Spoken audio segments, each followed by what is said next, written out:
रतनगढ़ में स्वतंत्रता दिवस का ब्लॉक स्तरीय कार्यक्रम राजकीय नेहरू स्टेडियम में हुआ।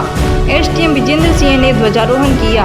पालिकाध्यक्ष अर्चना सारस्वत की अध्यक्षता में कार्यक्रम में विधायक अभिनेश महर्षि, नायब तहसीलदार प्रवीण सैनी, डीवाईएसपी सालेह मोहम्मद, सीआई मनोज मुंड, सीबीओ बवला डूडी, ईओ सहदेव चारण, हरिप्रकाश इंदौरिया मंचस्थ अतिथि थे। इस क्रम में 59 कोरोना वॉरियर्स एवं उल्लेखनीय कार्य करने वाले लोगों का सम्मान किया गया, जिसमें यातायात प्रभारी Om Prakash Sharma, head constable Yunus Khan, constable Rampal, Om Prakash, Amarchand, Kapil सान व राजकीय उच्च प्राथमिक संस्कृत विद्यालय के अध्यापक पंकज पीपलवा को उपखंड स्तर पर सम्मानित किया गया। मुख्य समारोह के पश्चात अगस्त क्रांति सप्ताह मनाया गया, जिसमें सर्वप्रथम राष्ट्रीय पिता महात्मा गांधी के चित्र पर मुख्य अतिथिगण ने दीप प्रज्वलन एवं पुष्पांजलि अर्पित की। महात्मा गांधी जीवन दर्शन समिति के उपखंड संयोजक हरिप्रकाश इंदौरिया ने कार्यक्रम का परिचयात्मक विवरण दिया तथा गांधी जी के जीवन दर्शन पर प्रकाश डाला। संचालन सुधा तामड़ायत व राकेश गहलोत ने किया। रतनगढ़ से अरविंद महर्षि की रिपोर्ट। और स्वतंत्रता सेनानियों को जिनके अथक संघर्ष और त्याग से हमें आजादी मिली, आज का दिन हमारे देश का सबसे गौरवशाली दिन है। तो सौभाग्यशाली समझता हूं कि इस आजाद भारत में मुझे जन्म लेने का अवसर मिला। मैं समझ सकता हूं, मैंने पढ़ा है, मैंने सुना है, और जिनके बारे में अभी अभी महात्मा गांधी जैसे महापुरुष, जिनके बारे में हरिप्रसाद जी बता रहे थे, और अनेक ऐसे लोग जो महात्मा गांधी के नेतृत्व में और हमारी आजादी के वो पुरोधा जिनके नेतृत्व में, जिन लोगों ने बलिदान दे दिया इस देश को एक रखने के लिए, अखंड रखने के लिए, इस देश को आजाद भारत के रूप में देखने के लिए जिन्होंने अपना बलिदान दे दिया, उन सब लोगों को सर्वप्रथम मैं नमन करता हूं, उनको प्रणाम करता हूं, जिनके कारण आज हम ये समारोह मना पाने में सक्षम हुए हैं। उसके बाद में वे अनेक स्वतंत्रता सेनानी, वीरांगनाएं और हमारी मातृशक्ति जिन्होंने भारत का झंडा लेकर उन अंग्रेजों के सामने खड़ी हो गई और उन्होंने अपने आप को समर्पित कर दिया देश के हवाले। मैं आज उन सब लोगों को भी नमन करता हूं। लंबी बात नहीं करूंगा, लेकिन नौजवानों ने जब जब करवट ली है, तब तब इस देश के अंदर, जब जब नौजवानों ने अंगड़ाई ली है, करवट ली है, तब तब इस देश के अंदर क्रांति आई है। आप इतिहास उठा करके देख सकते हैं।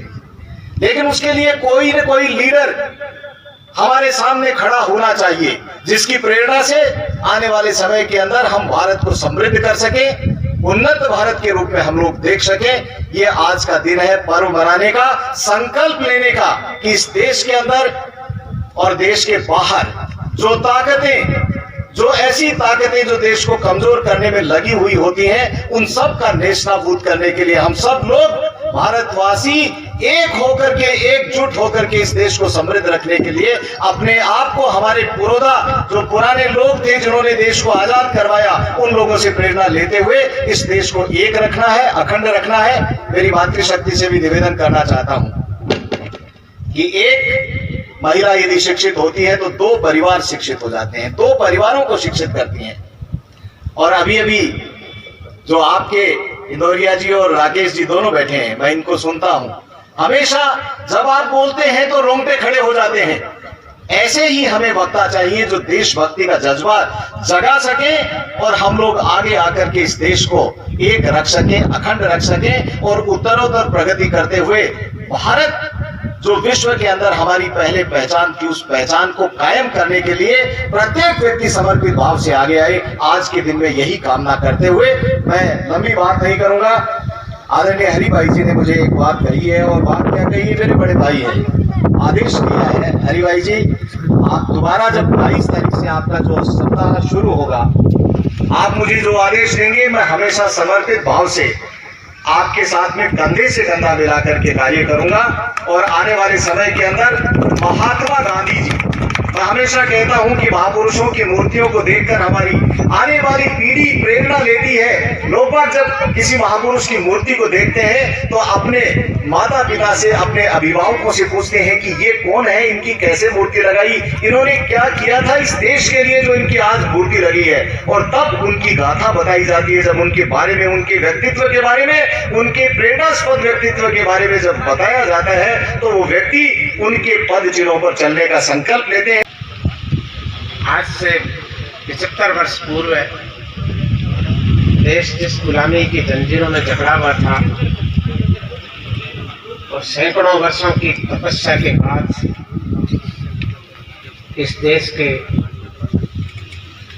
लाखों नागरिकों के त्याग और बलिदान के इतिहास के कारण और लाखों और हजारों आदमियों के बलिदान के फलस्वरूप इस देश को हमें खुली हवा में सांस लेने का अवसर मिला है। देश गुलामी की जंजीरों से जूझते हुए सामाजिक रूप से, आर्थिक रूप से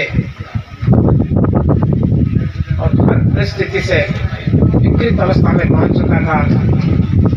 युवा शक्ति से ये अनुरोध करती हूँ कि भारत को समृद्ध और सशक्त बनाने में अपना पूरा योगदान दे। और एक विशेष बात ये है कि महिलाओं का, भारत की बेटी का सम्मान करे, उनकी रक्षा के लिए हमेशा आगे आए। पुनश्च एक बार स्वतंत्रता दिवस की आप सभी को हार्दिक शुभकामनाएं।